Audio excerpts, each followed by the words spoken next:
The scale of flooding is hard to comprehend, affecting a third of Pakistan's land and around 1 in 7 people, some 33 million. More than 1,000 have lost their lives and hundreds of thousands of people have fled their homes, scrambling to save possessions. One region has had almost 9 times the average rainfall for the monsoon season.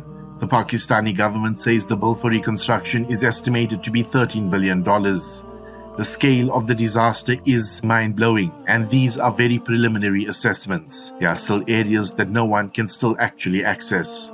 This is a huge humanitarian disaster, and I would call it quite apocalyptic. The United Nations has launched an aid appeal for $210 million. The Pakistani people are facing a monsoon on steroids, the relentless impact of epochal levels of rain and flooding.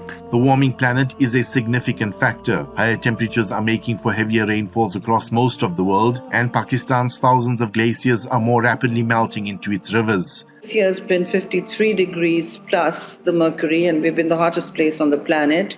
The glaciers burst, the outburst floods came down 3 times as much as they do normally. So we've had just a 300% increase. And what we saw is really the result of glacier melting, is really the result of global warming. The country is among the 10 most susceptible nations to the effects of climate change, but its historic and current carbon emissions per capita are dwarfed by countries like Canada. At climate change summits like COP26, richer nations ask countries like Pakistan to cut emissions as they deal with a climate that was caused by the developed world.